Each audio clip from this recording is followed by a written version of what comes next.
E quando eu estiver orando pela tua vida, eu peço para você orar pela minha também, tá? Eu não sou de ferro, não sou imbatível, não sou uma pessoa que paga de, nossa, esse aí é um super pastor. Eu tenho pena dos caras que falam isso, sabe? Por que eu tenho pena? Porque eu sei a realidade, eu sei. E às vezes estão ali podres, mas não querem mostrar quem são. Uma vez teve um pastor que ele pregava tanta fé, tudo é fé, tudo é fé, tudo é fé. Aí um dia ele quebrou a perna e teve gente que chegou para ele e falou: pastor, mas não é tudo fé, então por que o senhor quebrou a perna? Aí ele ficou calado, mas não aprendeu. Então, por mais que você tenha fé, meu irmão, irmã, nem tudo é fé. Tem situações que a gente tem que aprender. Então, por isso, ore por mim também. Ore pelo ministério, ore por mim, tá? Ore pela igreja, ore pelos irmãos que estão na live, ore pelo pessoal do grupo, tá? do chat, ore pelos outros. Por isso que eu faço duas orações. A primeira eu faço mais voltada para mim mesmo. E nessa primeira oração eu quero que você entenda que é para você fazer a oração voltada para você, tá? Para você se fortalecer. Mas a segunda oração, a gente faz oração pelos outros. Porque não adianta só você orar por si, você tem que orar pelos outros também. Tá? E como foi no caso de Jó. Jó acho que é o melhor exemplo para isso. A Bíblia diz que enquanto ele orava pelos seus amigos, Deus vira o cativeiro dele. Enquanto ele orava pelos outros, Deus estava cuidando da vida dele. Tá? Então, nós precisamos orar por nós, mas nós precisamos orar também pelos outros. Enquanto você ora pelos outros, Deus trabalha na tua vida. Amém? Vamos ler um capítulo da Bíblia. Eu separei aqui agora, 2 aos Coríntios, capítulo 2. 2 aos Coríntios, capítulo 2. Diz assim: portanto, para não entristecê-los de novo, eu resolvi não ir ver vocês. Pois se eu entristeço vocês, então quem vai me alegrar? Somente vocês a quem tenho entristecido. Foi por isso que escrevi aquela carta.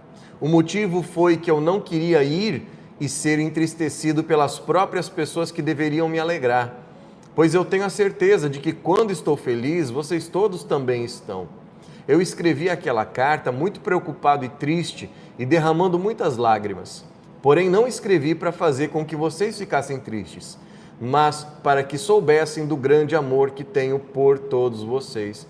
Eu acho legal Paulo, interessante, que Paulo não tenta bancar de um pregador, imune a tudo. Ele fala aqui, com lágrimas eu escrevi a carta, eu estava triste pra caramba, mas eu fui lá, escrevi a carta e fiz o que eu tinha que fazer.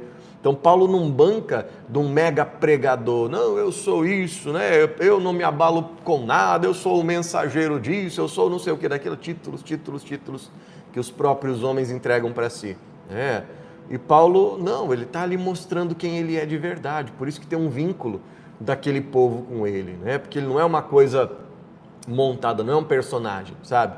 Você está vendo aqui, que você está assistindo aqui é o pastor Diego Marchioli. Se você vier aqui na igreja comigo, eu vou agir da mesma maneira. Você não vai me ver falando diferente, você não vai me ouvir de outro jeito. Se você me mandar um áudio pedindo oração, eu vou fazer uma oração por você, a mesma voz, não vou ficar mudando, não vai ser um personagem. Infelizmente, tem muita gente que vai ali no altar, não no nosso, mas em muitos, não no nosso não, que o altar é de Deus, mas digo não dessa igreja, mas tem muita gente que vai lá no altar e veste a capa de um personagem, muda a voz, muda os trejeitos, muda tudo, e quando desce do altar é irreconhecível, E Paulo é aquela coisa natural. Paulo é natural.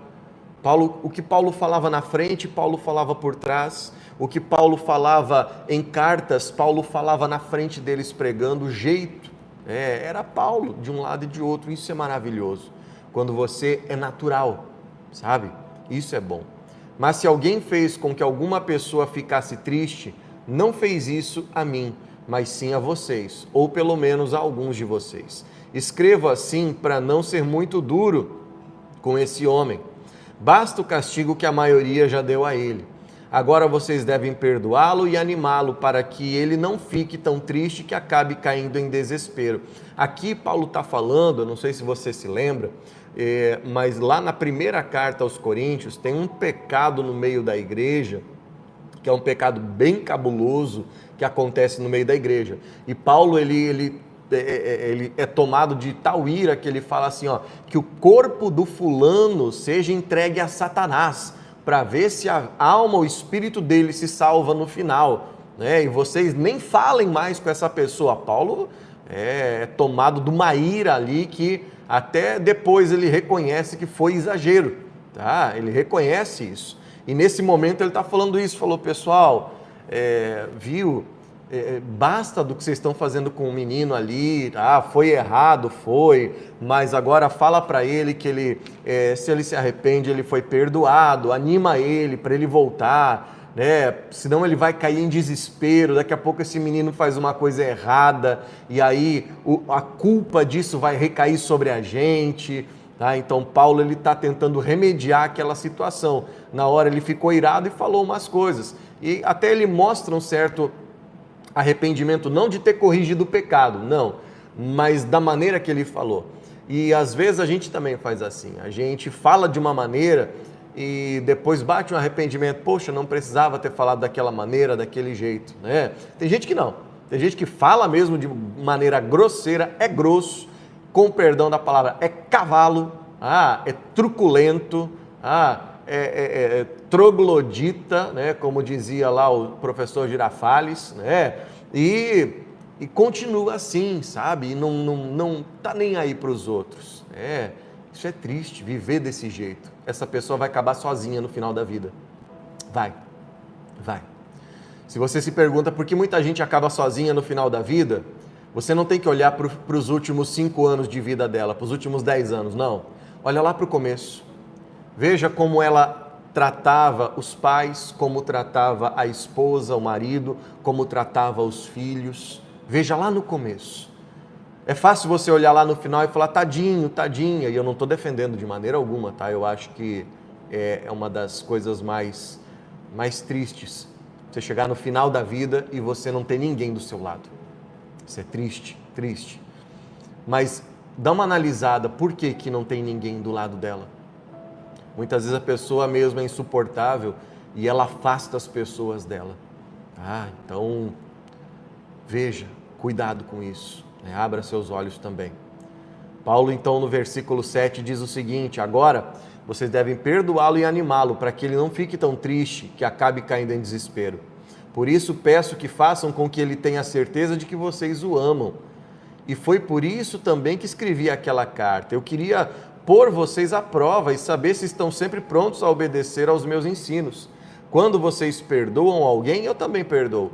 Porque quando eu perdoo, se é que de fato tenho alguma coisa a perdoar, faço isso por causa de vocês, na presença de Cristo, a fim de que Satanás não se aproveite de nós, pois conhecemos bem os planos dele.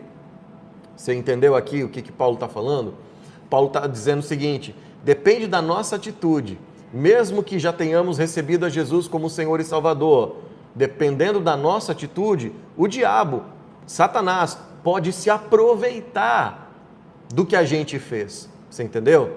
Eu não defendo que o diabo ele pode possuir um homem ou uma mulher que entregou a vida a Jesus. Isso eu não acredito, não. E eu vou dizer para você por quê. Porque quando você entrega a sua vida a Cristo, literalmente, completamente, você recebe o Espírito Santo naquele momento. O Espírito Santo habita em você. Por isso que a tua vida vai mudando. Porque o Espírito Santo habita em você, então você recebe a natureza divina em você, a natureza de Deus. E isso vai fazendo você mudar, você melhorar. Você recebeu a Deus. E a Bíblia diz que aonde o Espírito de Deus está, o diabo ele não está. Deus, ele não divide a glória dele com ninguém. Se o Espírito de Deus habita em você, não vai ter um pedaço que o diabo vai habitar. Não vai ter. O Espírito de Deus habita em você e ponto final. E aquela historinha de que o Espírito Santo está ali num quartinho e o diabo está no resto, não existe isso. Não existe. Se você recebeu Jesus como Senhor e Salvador, o Espírito Santo está no seu todo, no seu ser. Não tem espaço para o diabo, não tem. Porém, apesar de não ter espaço no meu corpo, na minha vida, para o diabo, a Bíblia diz que ele ainda anda ao nosso derredor. Então ele pode se aproveitar de coisas que eu falo, que eu faço. Ah, mas o Espírito Santo não está em mim? Tá, mas o Espírito Santo não te controla igual uma marionete. O Espírito Santo toma conta de você agora, opa, né? Não me mexo mais. Opa, agora estou rodopiando, pulando, gritando, perdi os sentidos porque o Espírito Santo me tomou. Nossa, senti um golpe no estômago porque o Espírito Santo me golpeou. Vai se lascar. Que bando de gente enganada, mentirosa. Para. Falta de conhecer a Bíblia. Conheça a palavra de Deus para não ficar caindo nessas ladainhas. O Espírito de Deus te tomou, você não é uma marionete na mão dele. Você está em plenas faculdades mentais. Sua mente está funcionando 100%. Ele não vai controlar você. Então você ainda pode falar besteira, você ainda pode fazer coisas que não deve, você ainda pode acabar entristecendo o Espírito Santo de uma maneira ou de outra. E aí que Paulo fala, cuidado, para que Satanás não se aproveite de nós. Cuidado. Quando cheguei à cidade, versículo 12, quando cheguei à cidade de Troade para anunciar o Evangelho de Cristo, vi que o Senhor me havia aberto o caminho para o trabalho ali. Mas eu estava muito preocupado porque não tinha conseguido encontrar o nosso irmão Tito. Por isso me despedi dos irmãos dali e fui para a província da Macedônia. Mas dou graças a Deus porque unidos com Cristo somos sempre conduzidos por Deus como prisioneiros no desfile da vitória de Cristo. Como um perfume que se espalha por todos os lugares, somos usados por Deus para que Cristo seja conhecido por todas as pessoas. Porque somos como o cheiro suave do sacrifício que Cristo oferece a Deus. Cheiro que se espalha entre os que estão sendo salvos e os que estão se perdendo. Somos o perfume de Cristo. Perfume de Cristo não é um frasquinho assim que alguém fala, isso aqui é o perfume de Cristo. Não é. Nós somos o perfume de Cristo, você entende? Como seres humanos, não um frasquinho de perfume. Frasquinho de perfume pode ser nardo, pode ser mirra, pode ser, como é que é o nome daqueles perfumes lá? Alcapone, não, acho que esse é outro cara, né? Sei lá o que, pode ser o perfume que for, não. O perfume de Cristo somos nós. Por onde você passa, você exala o perfume de Cristo. Você entende isso? Não é, pastor, passei um perfume gostoso aqui que me entregaram na igreja, ou comprei lá no camelô, né? Ou comprei lá na loja oficial, agora eu estou exalando, né? Não. Você pode não ter perfume físico nenhum.